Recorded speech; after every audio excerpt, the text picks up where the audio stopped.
without a doubt, healing early and developmental trauma is a hot topic right now. It was not something I was aware of when I started my journey in this world of healing trauma back in 2008 through my work with Peter Levine and somatic experiencing. But when you're in this field, eventually it lands in front of you and you go, ooh, this is an important one to work with. And 3 years ago, two of my colleagues, Seth, my husband, and also Janice Kastelbaum, another one of our senior practitioners, we did a Zoom call February of 2023, and we talked about early and developmental trauma and what it means to heal it and how we work with that within the programs that I have created, namely SmartBody, SmartMind, also known as SBSM. So I wanted to rerun this talk with Janice and Seth and myself because it's far back here in the YouTube annals, if you will. And I think it's an important one because it is something that a lot of people are still uncertain about. And there's a lot of confusion around what it takes to heal early and developmental trauma, also known as EDT. So for those here interested in this topic, maybe you're a practitioner and you want to learn more, I really do recommend this longer form Zoom call. I will say the quality is not the best, but it is still good enough to learn, listen, and take some really important information away. And just a reminder too, I am dating this. This is February of 2026, and we are in the registration period right now of SmartBody, SmartMind. So if you want to learn with me and Seth, of course, and our team that Janice, of course, is within, then this is the time to enroll and become an SBSM member. All right, enjoy this talk from 3 years ago. Welcome, everyone. Welcome to this special Q&A on early and developmental trauma. We're going to do a deep dive into answering your questions and also talking generally about what early trauma is, what developmental trauma is. I'm Irene, for those listening to this after the fact, maybe on YouTube. And I've got two guests today. So what I'll have happen is I'll have Seth and Janice just say hello. It's got a little introduction, and then we'll get into our agenda, and then we'll get into questions. So Janice, you want to say hi to everyone? Hi, everybody. I'm Janice Kastelbaum, and I am living in the lovely town of Bend, Oregon. Been here for about almost 28 years, which is hard to believe. Irene and I and Team Lion have been associated for quite some years now, many years actually. So we're colleagues and friends, which is a delightful way to be together and kind of do this trauma healing work and have some fun, as one of our primary teachers would say at one of our trainings. We're going to dive into this trauma work and have a little bit of fun too. So I guess what I'd really like people to know is that early trauma is something that is like a wound that can be healed. So that's important for folks to know. And I grew up actually early in my life with what we would call a pretty secure relationship with my attachment figures, my mom and my dad and my family. And, you know, the arc of development is over quite many years. And so some really challenging things happened to me in my life when I was about 13 or 14, was something that might seem not that significant, but in my little body at that time and in my relational experience, it was very significant. We moved from a robust town outside of Philly, Cherry Hill, New Jersey. In fact, Jen and I, we might have swam on the same swim team, that we talk about that a lot. And we moved to this bodunk little basic anti-Semitic racist town in the middle of Mansfield, Ohio. And I was like literally kind of blown out of the water. But at the time, nobody really paid much attention to those things. It was just something that we do and get over. But it was challenging for me. And many things continued to occur that were challenging to my sense of stability and feeling connected to myself and others. So relational wounding, which is what early developmental trauma is, and Irene will speak more to that too, can happen over that arc of development. And for me, it kind of was an insult to my development between 13 and 21. And so just to say that it doesn't only have to happen when you're 0 to 3. And the good news is that anybody can really learn to have more of a securely attached, comfortable relational experience. And I'm glad that I can fall back into my securely attached, basically comfortable relational experience to help folks explore their own experience and heal that rupture in relating to others and to the world. Thanks, Janice. Thanks for that intro of where you are and where you came from. And yeah, we have fun in our work, don't we? It's thick. This work is thick, and you have to have fun. Absolutely. 100%. Yeah. Seth, a lot of people know your story, but some might be new here. So just real quick little intro to you and your experience with the early world of your development. And then I'll head into this introduction and a little bit about myself, and then we'll get going. Yep. So yeah, I had a very different experience. And this is the thing with early developmental trauma. It's such a wide spectrum that it can cover in terms of the things and the kinds of things that can happen. For me, it was about premature birth and then being stuck in an incubator, taken away from the family and being in an incubator for many weeks. That was just a primary attachment rupture with my mother specifically and with the whole family system. And then that shortly after that, when I was about 2, my parents got divorced. And so I was ping-ponging back and forth between their houses the rest of my childhood and young adult life.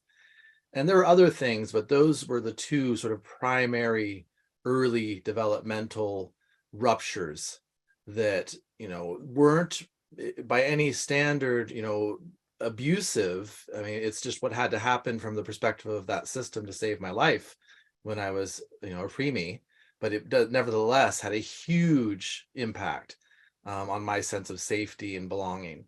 And then with the parents getting divorced at such a young age, is a real instability as well, and led to all sorts of maladaptive ways of coping with that. So it's an example of how, even though, and I did suffer, outright abuse and aggression and yelling and spanking and all that stuff later on, but the early stuff really wasn't abusive. It was just bad situation that left a really strong mark.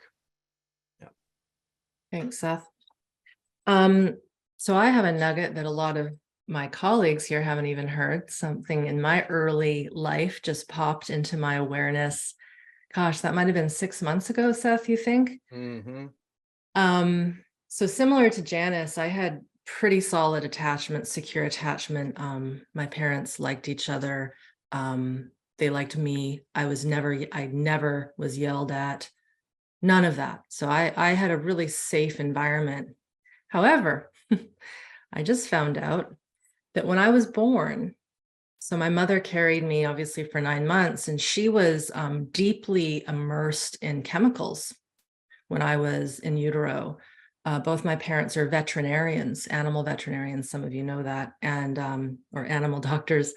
And so, you're in anesthesia, you're in bleach, you're in x-ray fluid, you're in all the harsh chemicals that you would use to clean a hospital, plus the medications, dewormer, flea powder, things that are actually very, very neurotoxic. In addition to that, my mother grew up in the Philippines. She's Filipina. And in university, they sprayed their dorms every week with DDT. And they had to close the doors and be immersed in this chemical because of malaria and bugs. Of course, at that time, nobody had any idea. And of course, my father was a farmer, so he was covered in DDT when he was on the farm. He remembers being covered with it. So little Irene got a dose of a lot of chemicals in utero. And when I was born, as soon as my mother's amniotic fluid broke and it touched her, she broke out in hives to the point where they were really concerned about her. I don't know what happened to me. I don't know where they put me, but it was chaos. My dad was screaming at the nurses to give her an antihistamine. They wouldn't until the doctor got in. So it was just a shit show, right? It was really intense. And yeah, she was covered with fluid that she was allergic to. So that's one piece. And then apparently I couldn't breastfeed. I could, but the moment I had her milk, I turned completely jaundiced. So I rejected her and she rejected me. And this little nugget just landed in my lap 6 months ago as a casual conversation, because my mother was saying how she's never been allergic to anything, and it's true. And my dad said, well, the only thing you've been allergic to is your daughter. And I just kind of, my jaw dropped and I thought, wow, how come that never got talked about? So for some of you, you know, I've had struggles with skin issues. All that story is on my website. You can look at that. Of course, my skin is healed and very good now, but it wasn't for a long time. So my early trauma was very different and not typical. But I do know there's probably a lot of people here who did grow up on farms, right, where you're exposed to those sorts of chemicals on a daily basis, and your parents might have been. The other thing that I experienced quite early on was parents who were working crazy hours. And at one point, they actually left me in a kennel at the animal hospital and forgot me. And they went home and realized, where's Irene? Uh-oh, we left her in the dog kennel. So I laugh about it now because it is, for me, a little funny, because it's not like they were trying to abuse me. They were just working like crazy, right? Working like crazy. But if you think about a little person, maybe I started to cry. Maybe I started to get hungry and nobody was there. And part of my story over the last 5 years is moving through some intense panic and anxiety while being in enclosed spaces. It's all done now. I don't have that anymore, but it was intense. And I had no memory of any of this except for piecing together some of these things. And then you add on the birth piece that I just found, and it's like, oh, that makes sense now. So again, to say what Janice said is these things don't have to be because your parents were abusive deliberately. They happen in all sorts of ways, all sorts of situations. So I'm going to read a little blurb here that we have about what is early and developmental trauma. It's quite short, and then we'll get into really how SmartBody, SmartMind, so SmartBody, SmartMind, this is our 12-week curriculum, can help, because it can. So what is early developmental trauma? So relational wounds and ruptures in safety that occur during early life and during important developmental stages. Early trauma is generally thought of as in utero, so when we're in mama, to 3 years old. Developmental trauma could include teenage years as well. So that's what Janice was talking about when she moved her town when she was young. Essentially, early and developmental trauma means not getting enough of the good stuff and also sometimes getting bad stuff on top of that. So that's a nugget of a definition there. So what I'd like to do is, Seth, would you like to talk a little bit about SmartBody, SmartMind, and how, you know, members engage with that material from your perspective? And then we'll just kind of keep going. We'll go to Janice, and then we'll get into the questions that are being asked. And we have a few that were also submitted via email, so we want to get to those too. Yeah, so just real briefly before I pass it on to Janice, who's going to clarify this, but a lot of the way that SBSM can help you is in the specific practices, for sure. There's various things we call neurosensory exercises, which are ways of exploring your body, getting into the system, relating to yourself. But the primary way it's going to be effective, especially for someone with early developmental trauma, is in how you relate to the material. The pace that you find, the way in which you engage is going to have a massive amount of importance in terms of its effectiveness. And Janice, maybe you can speak a bit more to that, why that is. Yeah, sure. I think I'll just back up a little bit and include what you and I talked about in our conversation earlier, Seth, that how we engage with the program includes recognizing that the program is so intelligently organized that the beginning practices and the beginning education is geared toward really supporting a person's awareness and literal experience of the thing that we call the ventral vagus dominance. And I really love to use the phrase that all behavior is state dependent, which is a quote from Dr. Stephen Porges, who originated the polyvagal theory. And that's just the theory of how our nervous system works, which you'll learn tons about in the program. So the part of the nervous system that supports our behavior of connection and engagement has to be on enough in order for that connection and engagement behavior to happen. So if I'm really dominated by fight, flight, or freeze, it's going to be very difficult and maybe even feel impossible for me to connect and engage with myself, with others, and with the environment. So those beginning practices, you know, our program is based on a weekly lab and lessons, but as someone who might need to really pace him or herself slower, you might spend a whole month on the first 2 weeks of the program. And that's absolutely perfectly fine. And depending on your own history and experience, it might be what we would even suggest. So the ability to do the behaviors of connection and engagement depend on enough of that part of our nervous system to be dominant.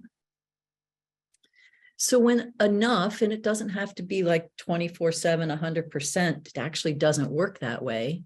But when there's enough capacity to experience the ventral vagal dominance that supports connection and engagement, then we can actually experience the thing that we call attunement. So I could be the most loving, sensitive, kind, empathic person on the planet. I could be beaming rays of connection and loving attunement. And if my receiver isn't available for that for whatever reason, that's just not going to really land and resonate. So this is completely normal for folks with early and developmental trauma. It's unusual, it's unfamiliar, it's odd. And really, for a lot of people, it's actually scary because trying to connect or wanting to get connected and engaged and feel safe and sound and secure wasn't available, or maybe when I did, it went haywire. There's lots of personal reasons and experiences that folks have that would make connecting and engaging and attaching and attuning feel scary or dangerous. So the invitation is to do it a little bit at a time, to even just notice what it's like to connect or engage with a favorite plant in your house or a tree. People love to connect and engage and feel attunement with nature, with the ocean, with the sky, with an animal, a pet. Or maybe there's a person in your life, or there was a person in your life, like a grandparent or my second grade teacher, Mrs. Miller. I can still think of Mrs. Miller. I can see her hairdo. I can see her coming up to my desk, and I can feel her, like I can still feel her inside with me. Like she was so supportive and loving. So there's lots of ways to begin to build your attunement experience a little bit at a time, over time, in a variety of ways. And even considering that the program itself, like even right now, my intention is to invite you in and to let you invite me in. So the video, a practice, could be a way of you recognizing that this is offered for you in a caring and consistent and empathic, attuned way, and just even imagine letting that in. Or just noticing what it's like to kind of come into yourself. You might even at times during the practices or the videos, like look away from the screen and recognize that you're connecting with yourself through these practices and through the various teachers and through the various lessons. Mm-hmm. Yeah. And, you know, it's important to highlight that. Thanks, Janice. That's great. And it's the first early stages of the program are very much about supporting this. Like that's why Janice was saying you might spend the first few months on just the first lab, where we talk about things like really knowing what your resources are and the basic concepts of orienting to your environment, the notion of tuning into your biological impulses, that simple process of honoring your need to eat or drink or pee, right, whatever it may be. That is bringing in those elements of how can I attune to myself? How can I notice myself in these ways? And the early lessons are really focused on building a strong foundation with that. And like Janice says, if you can relate to those materials as like this practice itself is a caring other thing that I can come to and is available for me whenever I need it, right? Because that's one of the things about it being online. It's not, a slot that you have reserved once a week to go see somebody. It's there for you whenever you need it, these practices. So in that way, they very much can support that process of building trust and attachment and safety. What I want to add, because I'm seeing some of the chat. So it's possible that some folks here are very new to what this SmartBody, SmartMind thing is, this curriculum is, especially if you've just found us today or this week. And just as a general overview, and I do encourage everyone to go to the information and registration site and take some time. Like you have till Tuesday to join, but read a little bit, look a little bit, watch some of the videos of our students a little bit, just little, as we would call, titrated doses. So pace yourself in reviewing the site, because there's a lot there, and overwhelm is definitely something that we carry when we've had various traumas. I'm thinking, Janice, of the time when I put this out online, and you were like, what the heck is she doing? What's Irene doing? Because I was kind of doing stuff that wasn't really understood. And I don't know if you can speak to your experience, Janice, when you experienced the format in the way that it was put out, that has education, practices, and then of course we have support, right? So people like Janice and Jen and Seth are in there moderating and answering questions for the length of the 12 weeks and an extra 4 weeks after we finish our live session. So, you are a master of the somatic world, Janice. What did you notice about the way that things were put together that was different or unique? Well, yeah, the thing is that I thought, you can't do this shit online. And she said, well, I am. I said, okay, sign me up, So I would say that one of the most unique aspects and beneficial aspects of the program is that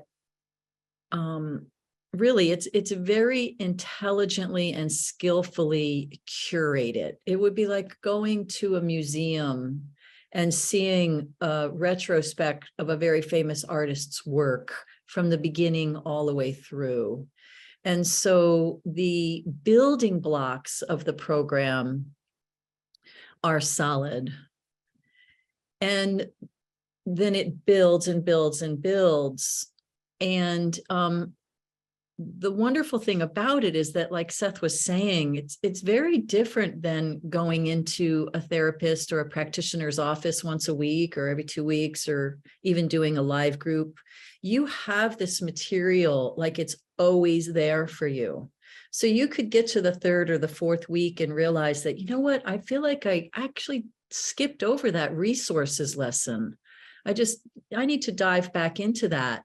You have it right there to refer to and go back into. And in a way, that is the assistant caring other. It's there for you like forever, including all the upgrades to the program. So I would say that the hallmarks of the program, and since I started, being a consultant and a colleague with Irene in the program as a moderator and also as a kind of a consultant, is that these two pillars of the education piece and concept, it's super important. And we work with our minds. So it's important for things to make sense to us. And, direct experience, nothing beats it. So we could talk about feeling calm. We could talk about that till we're blue in the face, and we could explain it left and right. But if we haven't had the direct experience of being calm, so talking about being calm and actually being calm, just for an example, are two very different things. And the beauty of the program is that the practices and the neurosensory exercises and the organ exercises and the body layer exercises all build that direct experience, which is like direct to and with your nervous system. So that's my take on why the program, what comes with the program and why it's so useful. It's just chock full of some of the best information and practices all in one place that you have forever. And if you're interested and available and can do one-to-one work with an aligned practitioner, it doesn't have to be a SmartBody, SmartMind person. It could be someone who really understands this work. That's just beautiful icing on the cake.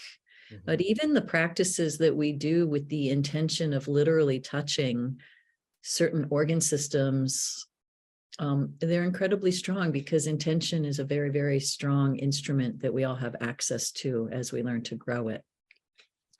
Thanks, so, Janice. Yeah. Yeah. And I'm going to get into a question that Jen flagged in a moment here. One of the common questions we get, and I'm going to just put it out there, and then maybe Seth and Janice, you can riff off of this, and then we'll get into the chat. And I know this will come up because when I was putting this online, I was really the only one putting this online. And now we have a lot of people with other nervous system courses and programs. A very hot one is vagus retraining exercises that are very, very popular. Trauma somatic release exercises that have become very popular. And while I know those have a time and a place, what is within the curriculum of SmartBody, SmartMind is really touching into the parts of the body, as Janice said, like you are literally learning how to bring touch and connection to yourself. It serves to grow capacity and what we would call regulation, so that a lot of these other things start to happen naturally. Trauma releases happen naturally. The desire to roar and scream starts to happen naturally. The tears happen a bit more naturally. And so I think that might be one of the bigger differences between what is put into the curriculum of SBSM compared to something that's just focusing on, say, retraining the vagus nerve. There's nothing wrong with getting a robust and healthy vagus nerve. And we do that in SmartBody, SmartMind. We do have some toning exercises that bring sound into the picture, but they're not until about week 7 after we've laid down foundation and groundwork. So I wanted to add that in because we typically get that question. What about this program? What about that program? We can't speak confidently to all these other things because we know ours the best. Seth, do you have anything to add to that, or Janice? Well, from an early developmental perspective, it's really significant because a lot of these things that we're seeing are ways to push on your system. They're about stimulating the system to get a response, which is actually kind of the last thing you would want to do. And if you think about a little baby, that's not going to work. So a lot of us, our physiology, if we've been through early developmental trauma, portions of our physiology and our emotional body and our psyche may be stuck at that like we're still a baby inside in some ways. And trying to impose these techniques and tools that are trying to force a response in the system or stimulate the system is actually way, way too much. We much more want to support that organic building of capacity and knowledge, self-knowledge, familiarity with ourself, learning how to attune to ourself, And when we do that, there is no need to push on the system. Like Irene said, as the system senses safety, the things that need to bubble up will bubble up on their own in their own pace organically, which is what we want. Thanks, Seth. Yeah. Janice, so you don't have anything else to add? I'll get into a question that Jen flagged for us, or do you want to add to that? I'll just add one little note, which is many times, I mean, there's other programs that I actually am fond of, and I think they do great work. However, a lot of the programs and a lot of the stuff out there on YouTube and all around are just like Seth said, they're techniques.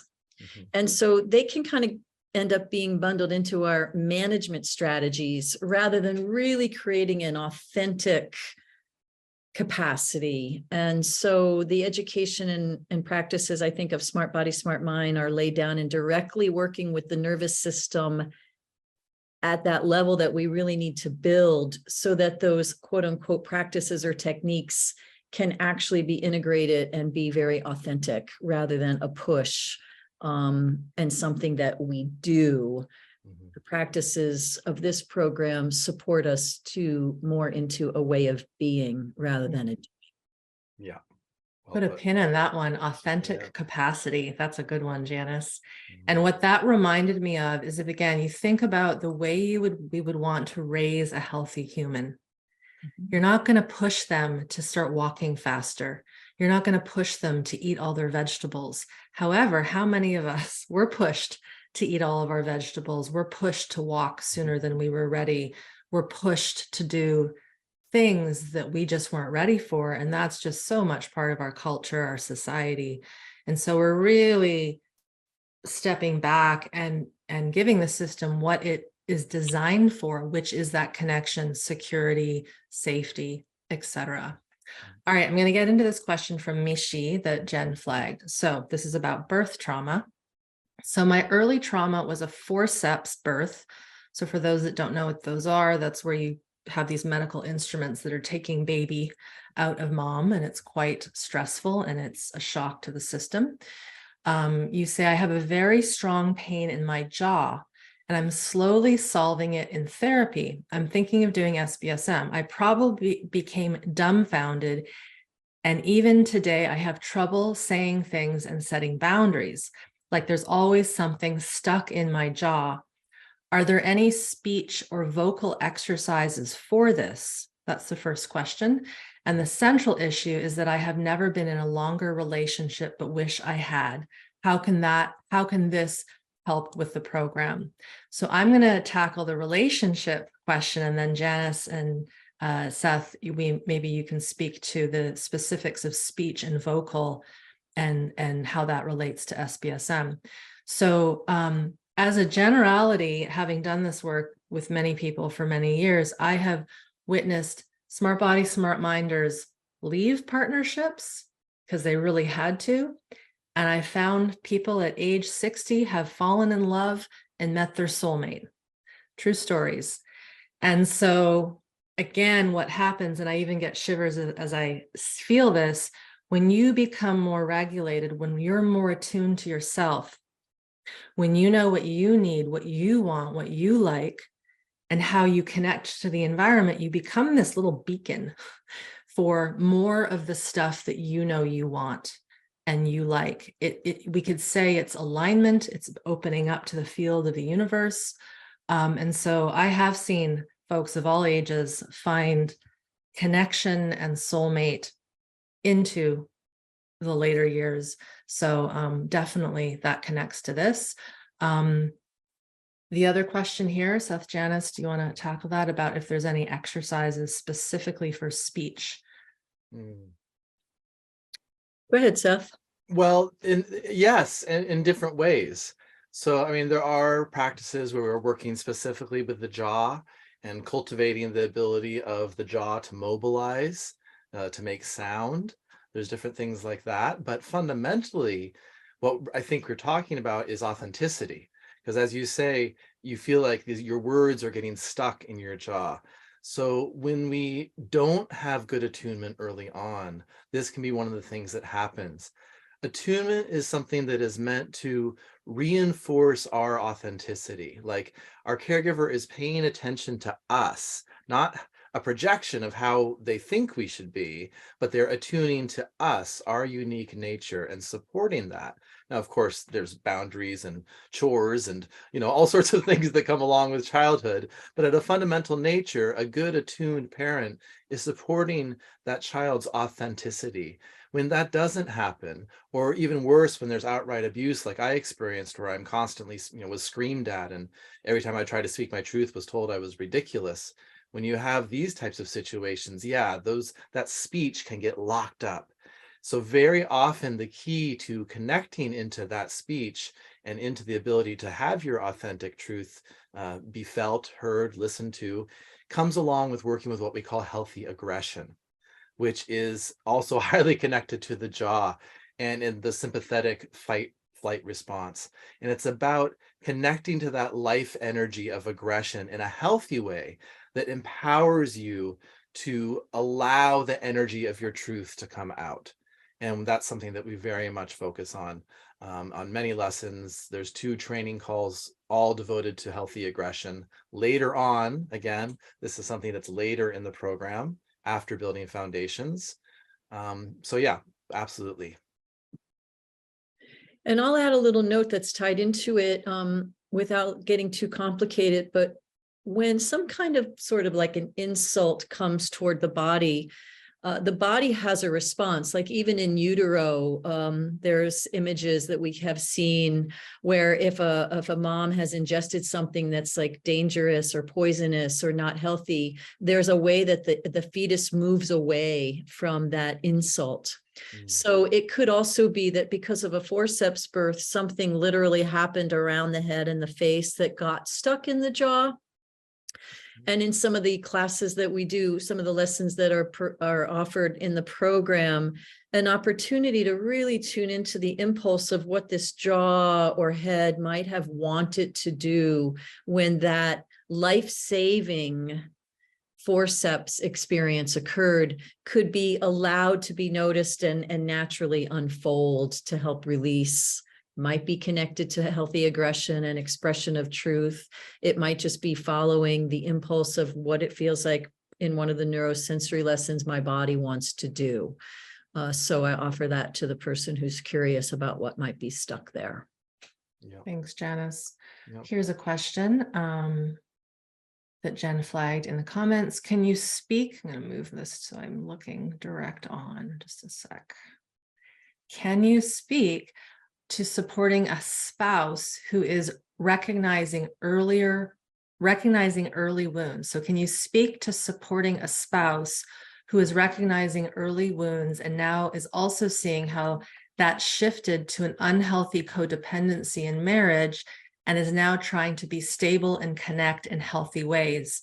It feels like another wound as an adult that the primary caregiver as an adult was a spouse and trying to be secure in healthy ways. Does that make sense to you too? Seth, do you want to tackle that one? Well, it sounds like they're saying, how can I best attune to my spouse in the way that their caregiver should have, is kind of the gist I get from that. How to best support them. And well, I mean, knowing this work will certainly help, be getting educated in this work and the practices would certainly be helpful for that. Ultimately, we need to feel these things in ourselves often before we can share them with others. That being said, I would say it would be about providing some attuned touch could be very, very helpful. So that doesn't mean like a massage or anything. It means maybe just having your hand on their back or on their shoulder, just communicating a sense of I'm here, I'm with you, I'm listening. That's a lot of what attunement is about. It's about not imposing your will. It's about listening. And so that's something that you may have to develop with your own system first. It depends on each person. Sometimes we don't know how to give that to another person because we never got it. So I guess it depends on where you're at and on your journey. But attunement, listening, safe touch, that all that stuff can be very supportive for someone who's moving through that kind of layer. The thing I'll add about, I mean, you and I obviously are in relationship, Seth, and we've moved through so many traumas and healings in the last 11 years of being together, and it can be rocky sometimes, but that doesn't mean that you're meant to end it, right? And I think when the two people, if we're thinking about a partnership, it's important, I believe, for both people to understand what this means, what this nervous system is, why, so-and-so Seth needs to just be alone for a day. And it doesn't mean that he doesn't love me. It's that he needs some space. He needs some autonomy, right? Or if I'm having a little bit of a tantrum because I'm feeling those needs that weren't met when I was young, and I'm being a little bit of a, prickly bitch to him, it's not because I don't like him. It's because there's something coming up. And by him just allowing this to come up, not feel threatened or any of those things, or be hurtful back to me, it allows my system to express what it never maybe was able to back in the day. Right. I'm thinking about this one day when we were walking, Seth, and for whatever reason, I had this strong desire to push. And Seth's a pretty big guy, and we were walking on the street, like in the city, and I just started bulldozing him down with my hands and roaring. And it became a fun play. Like we started playing, and he's like, "That's it, Irene. That's it. Push me." If my husband didn't have he would have thought I was crazy, or stop doing that. We're in public, right? And so there is something quite fun and playful also when you are in a partnership and a relationship, where you can make this like a cool thing. Not to say that it isn't sometimes tough, but having that person who can accept, oh, this is that thing that's happening. Okay, let's be with it in the way that might need to happen. Yeah. So doing this with a partner can be really, really fun and rewarding and healing. Yeah.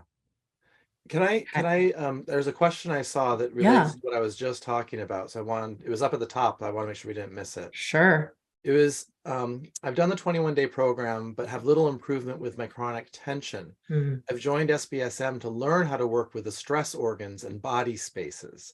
What will those practices involve? So that is exactly what I was just talking about, attuned touch.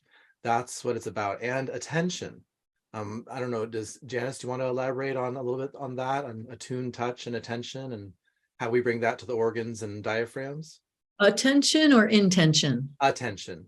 Attention. Or intention, either way. Yeah, well, they go together. They go together, yeah. It's basically, most simply, that intention is the simplest way that I like to describe it. Is it's the thing we're inviting or wanting to happen. My intention is to feel my body settle to the table or to the floor, whatever it may be. So in order for my intention to have the opportunity to sort of take hold and do its thing, I have to notice where I'm placing my attention. So if I'm doing a practice around, say, the stress organ of the kidney adrenal area, or the brainstem, or the layer of fascia, if that's my intention, but my attention is what I'm going to have when this practice is over for lunch, then the intention doesn't have any pathway. So intention is something that rides on the pathway of attention. And in the practices that we do, in anybody that works as a practitioner that works remotely, and we're literally using touch online and distantly, we're working very clearly with, this is where we're going. We're going to your brainstem to invite it to notice this caring, consistent, attuned contact of support. And we just are going to really recognize these hands.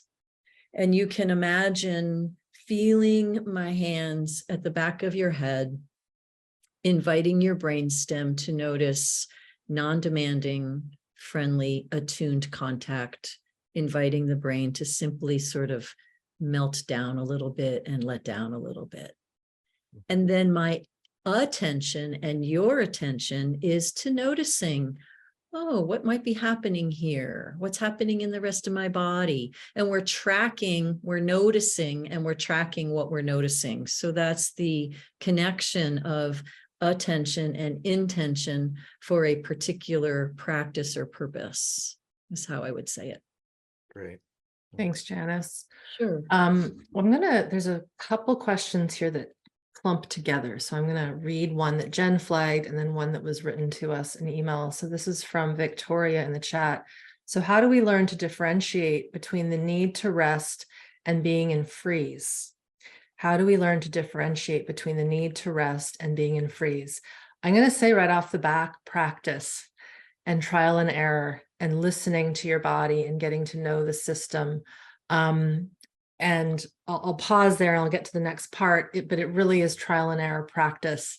I have severe chronic fatigue and have lived my life in not so functional freeze, but also very ill and need to rest. It's hard to separate which is which. So again, practice, trial and error.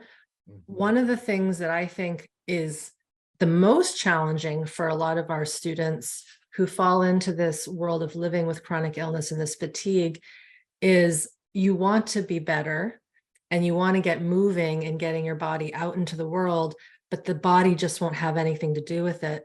And that comes back to what Janice was talking about earlier of being caught in this fight, flight, and freeze loop where we're essentially, we have lots of gas on and brake on at the same time. And so there's a need to start to understand, this is a freezy thing that Irene was talking about. And I know that because my brain's going a little offline. I'm feeling a bit more frozen as opposed to gurgling in my stomach. You know, some of the signs that you might learn that you're getting into more of that real rest digest. And so not one of the practices, but with the practices, we are slowly building up what we call capacity within the somatic system. And that capacity allows some of these fight, flight, freeze responses, but also more genuine regulation to be felt a little more clearly. Seth, Janice, do you want to add more to that? I think you covered that well. And I too was interested. I'd like to bring something in if I can that relates to what we're talking about. And some of the questions I've seen a few here about relationships with spouses, anxiousness in relationship, the thing that we call codependency, etc. And so as we're learning to heal our nervous systems, particularly around relationship, it's a dance. It's not a linear pathway. And what we learn around connecting with ourself helps build our ability to connect with another and allows us to do this thing that we call co-regulation, which we haven't really talked much about, but it's inherent in learning to develop a healthy, flexible nervous system. So if I feel like I can only feel okay when my partner holds me tight, or when I'm anxious and my partner and I have sex, if that's the only way that I can settle, then of course that's a management strategy and what we might call a codependent or an undifferentiated sense of myself. So it's a dance around how do I stay with myself?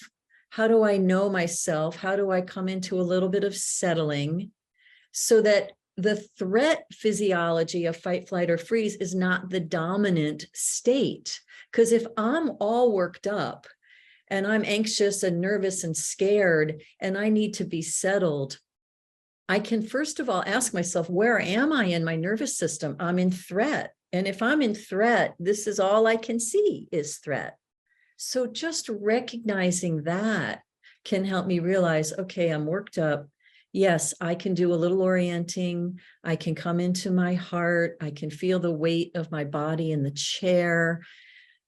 There's many things that I have resources for to help myself settle a little. And then can I come to my partner and say, you know, right now, what would really help me a lot would be a long hug for 30 seconds. Are you available to help me with that? Are you available to give me that? And then my partner has the choice to say, well, I might not be able to do that, but I can hold your hand. Would that be all right? And then we're playing that ping pong of back and forth of being self-regulated in a co-regulated field, and our relationship patterns of codependency and undifferentiated shift to being able to say, I'm okay, and I'm okay with you, et cetera, et cetera. So I hope that helps answer a multitude of questions in here about how do I be with my partner when I or he, she are all feeling dysregulated, et cetera. Thanks, Janice. Mhm. I'm going to answer a quick one that I saw. Someone asked, what are your views on hypnotherapy? Does that help release trauma? So this is actually top of mind because I've just been dabbling with hypnotherapy myself the last 6 weeks. And I can say, and I said this to Seth after my first session that was 3 hours long, this never should be done with someone who doesn't have strong foundation and some form of secure capacity to be in intense thought and intensity in the feelings of the body. It is more advanced practice, in my opinion, as is some forms of meditation, things like EMDR, which I'm surprised we haven't had that question yet, because a lot of people ask that for early trauma. From what we've seen, it's not the best when the system doesn't have a lot of capacity to sense and to know when to stop and to go. So I do think hypnotherapy is amazing. I've seen great benefits, and I've also had a lot of groundwork, and I wouldn't really suggest it if one hasn't done some solid groundwork and capacity building first. So I wanted to answer that one. I want to get to a question that was submitted by email, guys, and then of course keep seeing what is coming up in the chat. So this is from Corinna. There's a few questions here, but I'm going to get to one first, and then we'll see if we have time for the others. So I heard developmental trauma can lead to stiff fascia.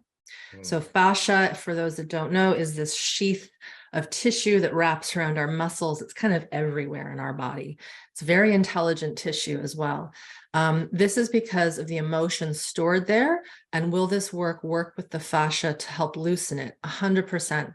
There is a specific lesson in SmartBody, SmartMind called the layers. The layers, for those alum, this is new. It's only been around for about a year, but I guide you through working with the skin, the fascia, the muscle, the bone.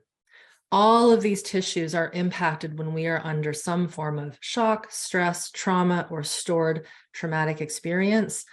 I liken it to one of my favorite analogies. It's a simple one. If you've ever been in a plane, right, and it's a plane that is pressurized because you're going into high altitude, you can feel when they put the pressure on, because your water bottle starts to, get smaller, and your ink pen in your bag explodes and all these things, and you're having to clear your ears.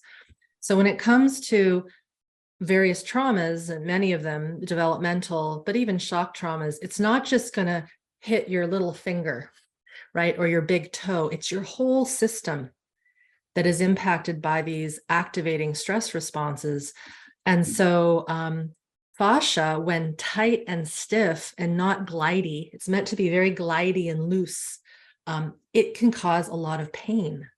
A lot of the muscular pain we have, yes, it's the muscle, but it's also the wrapping around that muscle. If you've had bone breaks or anything like that, bone, while healed, can still store a shock in it.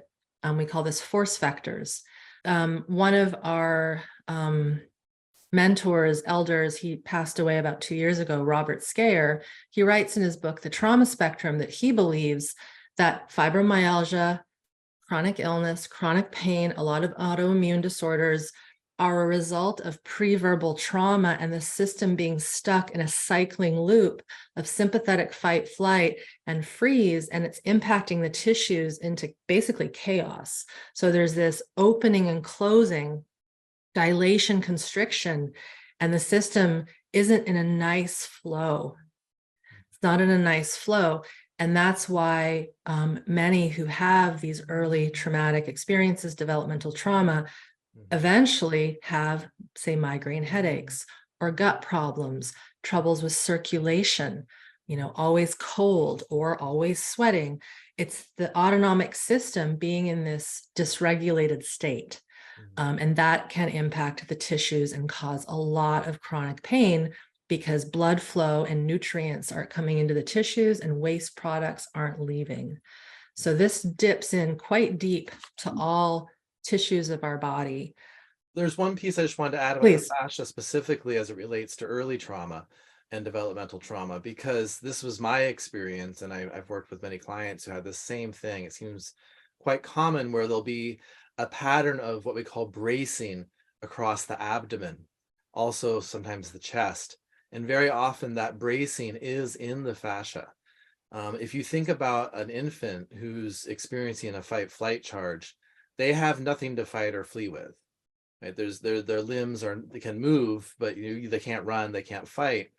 What they can do is brace their abdomen. And that can set up a pattern of bracing. It can be in the musculature, but it can also be in the fascia. Also, another thing is if when you were a kid and you walk into a room, this was true in my household lots of the time, where there's tension and no one's saying anything. There's the big old elephant in the room that no one's talking about. When kid walks into a room like that, what happens? The stomach often is like, ugh, right? It just feels, oh, you feel sick to the stomach. There's butterflies. That again, I believe, is the fascia picking up on the environment and constricting. Over time, that fascia may be like, you know what?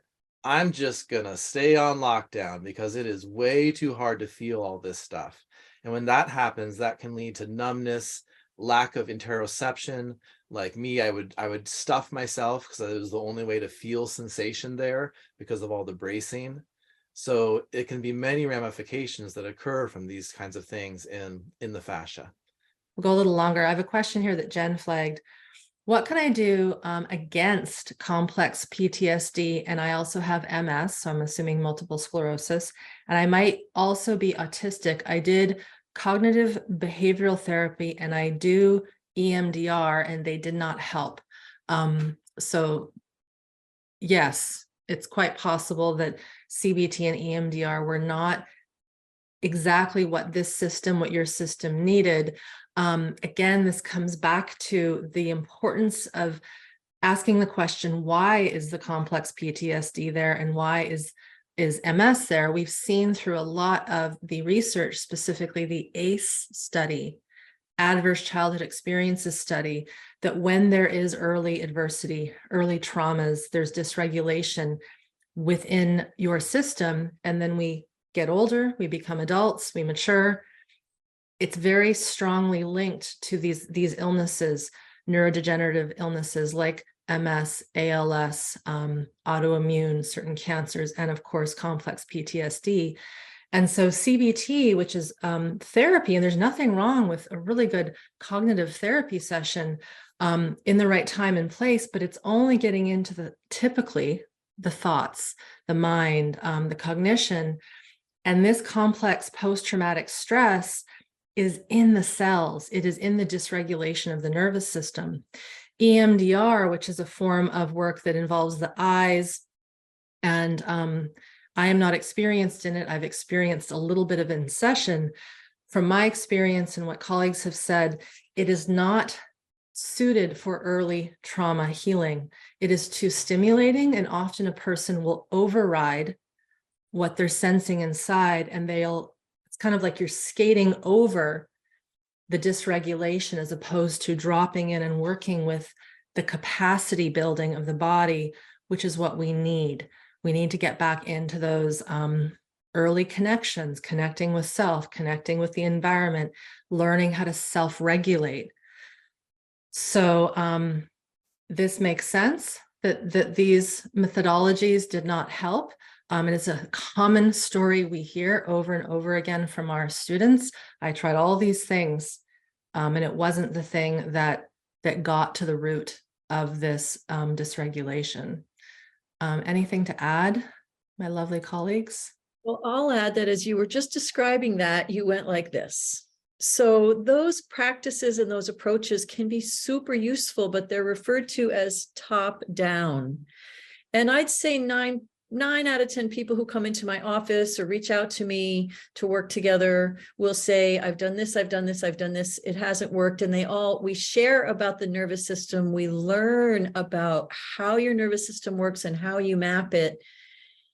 And they go, oh, that's the missing piece. And this was one of Irene's statements many years ago in developing and sharing this program. It's like, this is foundational bottom up piece that's missing for, I would say, 10 out of 10 people, because that's how folks are making it into my practice or into this program, because they've tried so many things for chronic PTSD, complex, all sorts of things, all the issues, the health issues.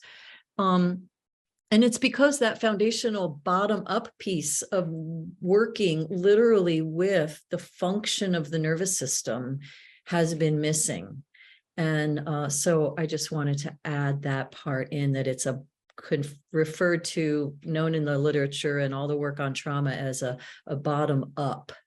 Because the biology is leading the show, and we are all conditioned to sort of, in a way, until we learn about it, we've developed this whole collection of management strategies in order to get through life. And it's exhausting. And that's why the chronic fatigue and the MS and many of the other health issues may be showing up, because as Gabor Maté is known by his book, when the body says no, it's just like, I can't do it anymore. I can't keep the gas pedal and the emergency brake on at the same time. It's too much. So the system says, we're just going to unplug. And that's not a way to live our lives. So bottom up is a really important piece that we address right from the beginning. Yeah. Thanks, Janice. What I'm going to add to that, again, just for those who are really new here, they're hearing this information for the first time, I want to make a bridge in that our autonomic nervous system, which governs the fight, flight, and freeze. So what Janice was just talking about, it's been on, e-brake and gas pedal for our whole lives. That autonomic nervous system also is what is in charge for keeping our gut healthy, our hormones healthy, our cardiovascular system, our bladder, our liver, our reproductive organs, our ability to connect to people and to the world around us. It allows us to cognitively think, like it governs everything. And so when the system is so interested in keeping the stress response on, and it's like we need to stay on guard and be in fight, flight, freeze, it forgets that it has to keep the digestion healthy. It forgets that the immune system needs to be enhanced, that cells need to be repaired, that hair has to grow, right? That nails want to grow. All these cellular systems and regeneration systems, that nerve cells need to be kept up, right? This is where cancer comes from. This is why certain types of cancer are connected to early trauma. The system is not getting rid of the bad stuff, and it's not building up more of the good stuff. So when nerves aren't getting that proper nutrition and electrical signal, they're not going to regenerate. They're going to start to kind of tatter. If you think about electrical sockets and old electrical sockets that you've had forever, like those can be very dangerous, right? You want to make sure that they're robust and healthy, and the system is the same way. So I wanted to make sure people are getting this connection with chronic illness, internal body troubles, and the nervous system being always in this state of fight, flight, freeze. There's one in the pre-submitted questions we haven't answered, which I'd love to get to. Please, Seth, thank you. So this is one asking about, can you do this work if you're still in relationship with people who are abusive? In this case, it's someone who left the family home because of an abusive, controlling dynamic with a mother, but still wants contact with the father. But being in contact with the father means she gets in contact with the mother and gets all these triggering and controlling dynamics. So the short answer is yes, you can, but you may need a break. So when we're doing this work, especially if the trauma that we have originated in a toxic family system, and those toxic dynamics are still happening in our adult life, it may mean that you need a period of boundaries where you're not subjecting your system to that stimulus. Now, it's good that you want to keep the connection with your dad. And my hunch is, being a dad myself, he would probably be okay with you saying, look, I love you and I want to be in connection with you, but I need like some time to not be triggered by mom. And I'm just gonna not communicate and come around for a while because I want to heal myself and I need this sort of container. And to view it that way, it's like you don't have to cut off all contact forever. It's like I want to create a safe container for myself, which again comes back to these foundational principles of attunement, safety, connection. Oftentimes that has to start with ourself and honoring our connection with ourself and removing some of those big stimuli, at least for a while. Yeah, and I'll add I had a client like this too, so I'll add just a little note, like when it's all, to keep this in mind for sure, what Seth is offering, very important. And it may also be possible that, especially when the person who wants to stay engaged with dad is more in a regulated, safe and connected and engaged state, may be able to have a little bit more bandwidth for a creative strategy. Like maybe there can be a conversation with dad where dad can ensure there's privacy. Maybe it's when he's at the coffee shop or he's at work, or it's a text message, or there's maybe some other way that separation for space to give the person who's trying to build herself or himself a healthy experience has that, but also has a thread of connection that is agreed upon and identified as not triggering to that toxic dynamic that the person was talking about. Great point. And Often, also, yeah, exactly. You could be both. Absolutely. And also to know that as you get regulated and more healthy, you will develop the capacity such that the stuff coming from your mom, it won't have maybe such a big impact as it's having now. 100%. I'm going to read a question here and answer this because this has come up a couple times this week and I haven't gotten to it. So this is from Catherine. She asks, what if the autonomic nervous system is being activated by external and internal factors such as EMFs or infections? Can SBSM work in spite of being in a constantly overactivated state? So yes. So EMFs, I prefer to say non-native electromagnetic frequencies because the sun emits healthy EMFs and electromagnetic frequencies. So Wi-Fi, electricity, all the things that we have in our modern industrial world. I am someone who's very sensitive to this stuff as a result of my stuff growing up. However, when we have more regulation on board, we are better able to, I don't want to say cope, but have those things around us and not have them impact us to the same degree. Now, do you want to live under a power plant? No. No. Right? We have to have context here. There are certain exposures where if we are submitted to those over and over again, we know through research it causes cancers and defects and that kind of thing. You know, no amount of regulation in the world would have kept those who were in the Chernobyl disaster free from problems. But let's just say it's something that we can mitigate. You know, this is where, yeah, probably don't want to be connected to your Wi-Fi device 24/7.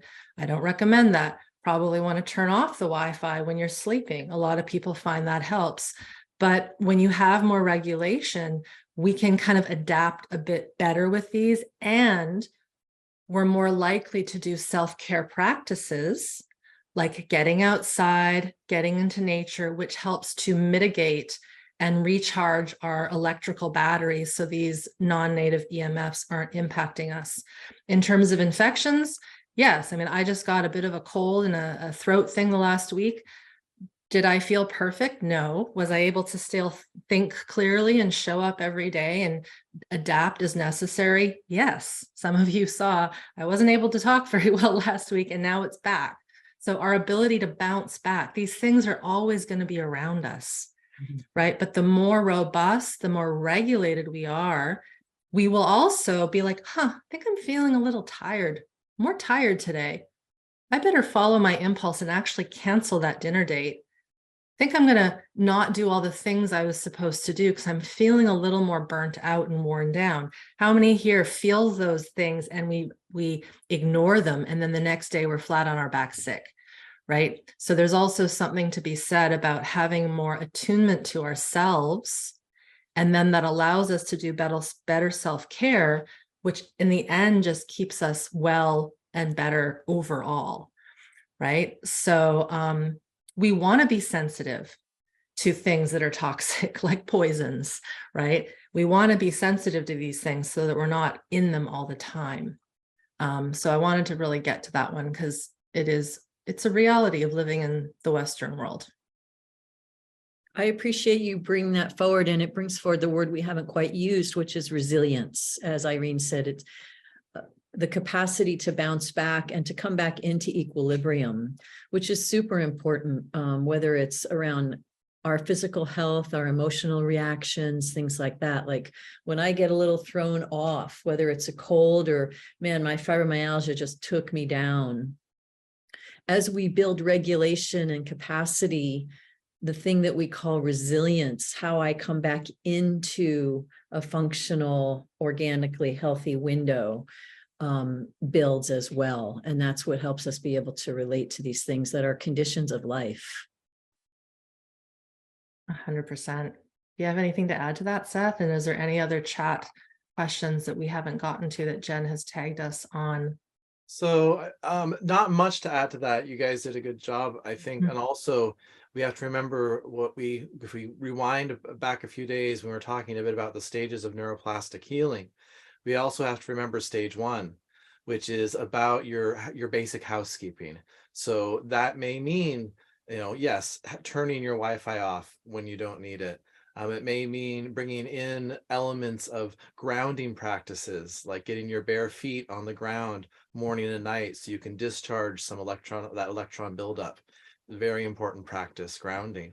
There's basic things we can do for ourselves. There's also helpers I am admittedly coming from 13 years in the counterculture hippie world, but there are various stones that can be helpful with grounding, shungite, obsidian.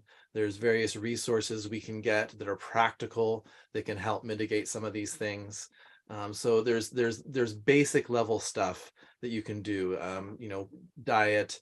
We don't get a ton into that, but ensuring you're not eating lots of toxic stuff, remembering the foundational principles of just basic housekeeping kind of ties into this as well. There's one here. So I have ME. I'm currently very ill, huge relapse because of stress and the virus and lots of trauma. Body feels broken. I've been doing internally family systems therapy. I have a lot of developmental trauma. Dad was frightened. Mom was frightened. Can I do SBSM from my bed? I'm not used to being bedbound, but here I am. So yes, absolutely. We've had many participants in this same situation who literally do start the program from bed and now are getting out and walking. I think we just got a letter about this specifically the other day. This happens a lot where people start the work just from their bed because that's all they can do. And yes, over time, they get better. Absolutely. It's interesting you bring up IFS too. That's an interesting modality. We don't bring it in, we're not trained in that, but I've had many clients who have done that work, and the somatic work lends itself to IFS very well, because then it's not just, oh, I'm feeling this part. It's like, what's the somatic experience of this part? What is the sensations of this part? What are the emotions of this part? Can I feel in my body where this part lives? So there's ways that this work can tie into that work that you're already doing as well. I don't want to sound like this is the one program, because it's not. There are other things out there, but I do want to remind everyone that SmartBody, SmartMind isn't just one thing. It is blending the work of Peter Levine, somatic experiencing, the work of Kathy Kane and Stephen Terrell around somatic practice and resilience and regulation, specifically to working with early trauma, developmental trauma. And we really didn't speak about this much today, but it's bringing in the work of Dr. Moshe Feldenkrais. I like to call it Feldenkraisian learning.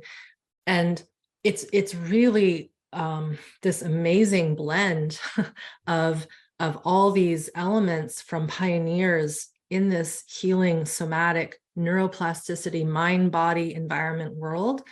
And so there is something interesting when we go back to the roots of what did our bodies need when we were young? What are the capacities that we don't have? Can we sense ourselves?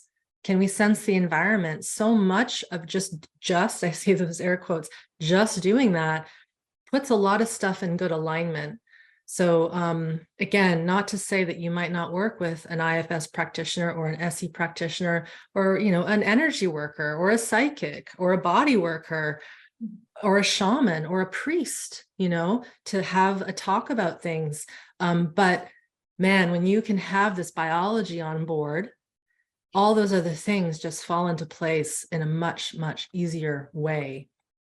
Yeah. Jen flagged one, so I'm going to read it. Maybe this will be one of our final ones. Back to basics. If you have always run away from feeling very difficult things, this is a question from Elaine.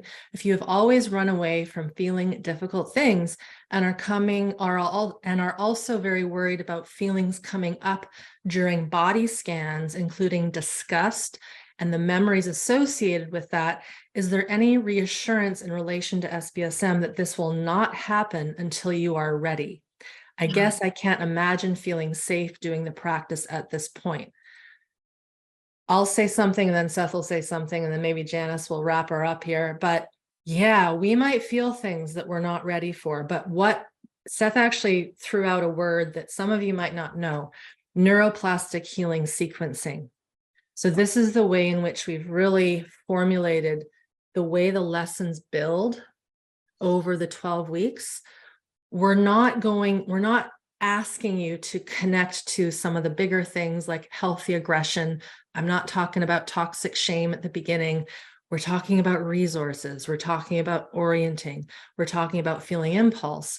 So we're really wanting to layer the capacity building so that when some of these more intense things come up, our pool, our capacity is bigger to be with them. Now, that being said, sometimes things will pop up and be like, hey, I want you to feel me today.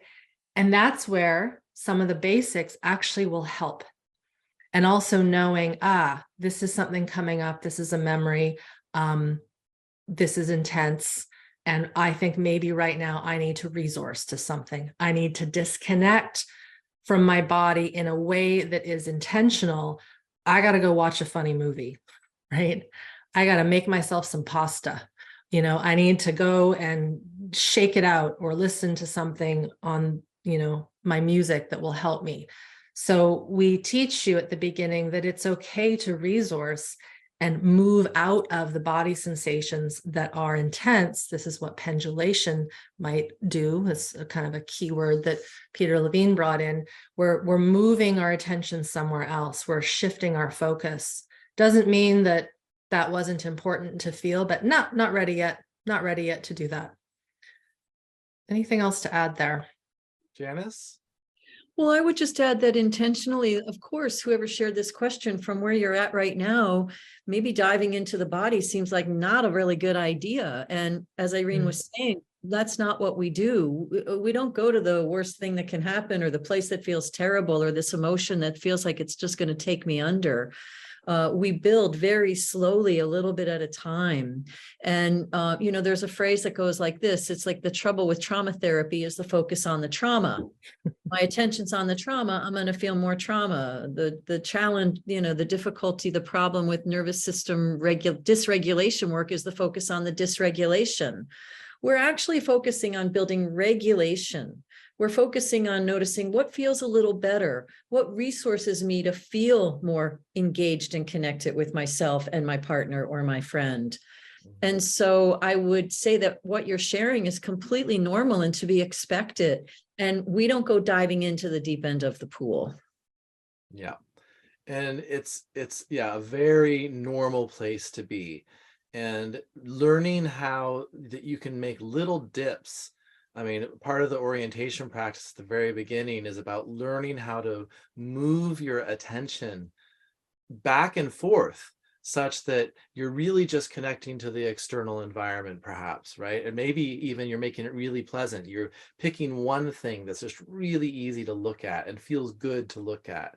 And then maybe you check in with like, what's it like to feel somatically that sense of goodness of, oh, I enjoy this. That is building capacity to notice your internal experience. It's not about going straight to the Shark Tank, right? It's about, oh, this is good. I can notice this. And I can notice that internally, and then I can stop noticing internally. Like Janice said, I can bring my attention out. I don't have to stay inside. So it is very, and this all also comes back to your pace. I mean, you'll hear us say, if you join the program, you'll hear us say ad nauseum, it's about finding your own pace. Just discovering what that is what people may do during the first live session, is they may take those 12 weeks to figure out, this is my pace that is right for me. Right? And especially with early developmental trauma, it may be a lot slower than the suggested curriculum outline. And the only reason we put that in there is because a lot of people also like suggested outlines. That's soothing for some people, especially with a trauma history, to have it all organized, and there it is. And I like this, I can stick to my plan. Some people benefit from that.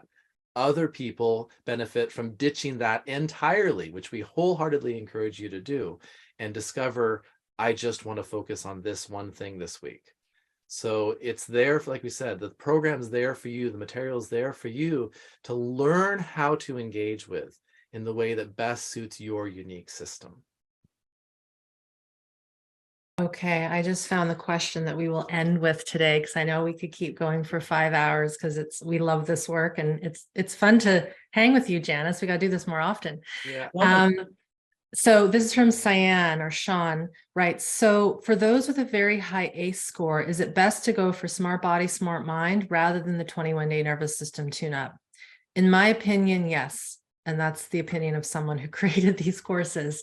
The reason why, if you are able to commit, resource-wise, financially to SmartBody, SmartMind now, we have got more about resource building. We have more about working with the body components. We get into the layers of the body, the areas of the body that contain emotion and the traumas, right? The joints, the diaphragms. We work with healthy aggression. We're teaching you about toxic shame versus healthy shame. Seth is doing live calls. I am doing live calls. So there's just a lot more to SmartBody, SmartMind, obviously, because it is 12 weeks and it is a higher price point. That being said, the 21 days is still a wonderful place to start if you can't join SBSM this round. There still is moderation support within that group. Jen's in there moderating with Mara and Carrie, two of our other colleagues. And SBSM gets into working with the stress organs, the gut, the brainstem, the area around the heart called the mediastinum, the kidney adrenals, which are like, where our stress responses come out of, the adrenaline, the cortisol. There is more movement, there's more breath guidance as well. So there's just a lot more within SmartBody, SmartMind, and it was the first program that I developed. And then we developed the 21-day nervous system tune-up so that when we weren't in live session for SmartBody, SmartMind, someone could start the work and begin it in that moment. If you do become an SBSM member, the 21-day nervous system tune-up is included within that tuition fee. And if maybe you start with the 21 days, when you're ready to do SmartBody, SmartMind, we take the cost of the 21 days off of the SBSM tuition. So they kind of balance each other out in a really interesting way. So if you are feeling the desire and the impulse, do read through the registration and information page. Take your time. There's a whole page of FAQ questions if you want more information. That's all, folks. Thank you so much, Janice and Seth and Jen.